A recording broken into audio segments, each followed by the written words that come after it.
My point of order is only one. What? It is on page 92. And the rule here, sir, is very clear. Which rule? 267 rule. I'm reading 267, the first line. Page 92 says, I'm on this any agenda. rule be suspended in its application to a motion to the business listed before the council of the day. The rule in question shall be suspended for the time being. This means no other business till 267 is discussed first. Where does 176 come into this? There's no 176. It is on 267 and we want a discussion here on Manipur. We want a discussion and the Prime Minister has to open his mouth. One second. Manipur. How can you Honorable member. Why is the Prime Minister One of second, India? one second. Why is the Prime Minister? Honorable- Can you not speak on Manipur? Honorable member. जिस दिन वाजपेयी सरकार और वाजपेयी सरकार के उप प्रधानमंत्री आदरणीय लाल कृष्ण आडवाणी जी इस सदन के भीतर एक बिल लाए, द कॉन्स्टिट्यूशनल अमेंडमेंट बिल 2003, जो दिल्ली को पूर्ण राज्य का दर्जा देता है। यह बिल आडवाणी जी इस सदन के भीतर लाए और कहा कि दिल्ली को अधिकार देने की जरूरत है, दिल्ली को पूर्ण राज्य का दर्जा भाजपा दिलाएगी। यहां भी बात खत्म नहीं होती सर। इसके बाद 2013 के अपने मैनिफेस्टो में बीजेपी ने कहा हम पूर्ण राज्य का दर्जा देंगे।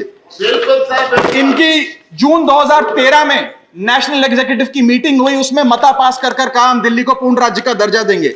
यहां तक कि इनके सांसद डॉक्टर हर्षवर्धन ने बयान दिया कि जब आदरणीय नरेंद्र मोदी जी देश के प्रधानमंत्री बनेंगे हम दिल्ली को पूर्ण राज्य का दर्जा देंगे। ये इन सब ने सर लगातार बातें कही और दिल्ली को पूर्ण राज्य का दर्जा दिलाने की मांग लगातार भारतीय जनता पार्टी दिल्ली वालों के सामने रखती रही। सर ये बिल सिर्फ संविधान का और लोकतंत्र का अपमान नहीं है, यह बिल लाल कृष्ण आडवाणी जी का, अटल बिहारी वाजपेयी जी का, मदन लाल खुराना जी का, सुषमा स्वराज जी का, अरुण जेटली जी का, सबका अपमान करने का और उनके 40 साल के संघर्ष को मिट्टी में मिलाने का काम करता है। सर मैं माननीय गृह मंत्री जी का बयान लोकसभा में सुन रहा था। उन्होंने कहा कि पंडित नेहरू ने यह बात रखी थी कि दिल्ली को पूर्ण राज्य का दर्जा नहीं मिलना चाहिए।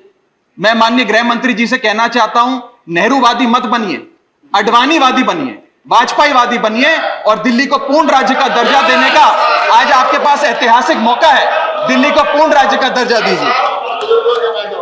सर इस बिल को लाने का असल कारण क्या है? यह बिल क्यों लाया गया है? पिछले 25 साल में दिल्ली में 6 बार विधानसभा के चुनाव हुए। 6 के 6 चुनाव भारतीय जनता पार्टी बुरी तरीके से हारी। यहां तक कि 2015 और 20 में आजाद भारत के इतिहास की सबसे बड़े जनादेश की सरकार अरविंद केजरीवाल ने दिल्ली में बनाई। क्योंकि ये पिछले 25 साल चुनाव नहीं जीत पाए और अरविंद केजरीवाल और आम आदमी पार्टी के आने के बाद ये जानते हैं कि अगले 25 साल भी ये लोग चुनाव नहीं जीत पाएंगे, तो सरकार को नष्ट करने का काम कर रहे हैं। ना रहेगी सरकार और ना रहेगा चुनावों का महत्व, ना रहेगा बांस, ना बजेगी बांसुरी। लेकिन मैं आज इस मन से भाजपा से अनुरोध करूंगा कि कम से कम लाल कृष्ण आडवाणी जी को न्याय दीजिए, कम से कम उनकी इच्छा पूरी करिए, दिल्ली को पूर्ण राज्य का दर्जा दीजिए। सर मेरा दूसरा भाग कि कैसे यह बिल एक संवैधानिक पाप है। सर पहली चीज, ये abuse of ordinance making powers है, आर्टिकल 123 जो संविधान का देता है। संविधान ये कहता है और वाईवी चंद्रचूड़ साहब का AK Roy versus union of India एक बड़ा महत्वपूर्ण लैंडमार्क जजमेंट है, जिसने कहा कि ऑर्डिनेंसेस सिर्फ आपातकालीन और विषम परिस्थितियों में लाए जाएंगे। ऐसी कौन सी आपातकालीन और विषम परिस्थितियां आ गई कि आपको सुप्रीम कोर्ट के फैसले को 8 दिन के भीतर बदलना पड़ गया? क्यों ले रहे हैं मोदी साहब? सिरे नहीं ले रहे हैं, सिरे ले रहे हैं देश के वैज्ञानिक। उग्रवादी सिरे ले रहे हैं। उग्रवादी बोलने से तो कभी खड़ा होगा, ये बता रहा हूँ। उग्रवादी सर, ये जो श्रेय अगर जाता है तो देश के प्रधानमंत्री को जाता है। प्लीज ये आतंकवादी है, उग्रवादी है, ये मुल्ला आतंकवादी है। इसलिए सर अभी मैं बताना चाहता हूँ,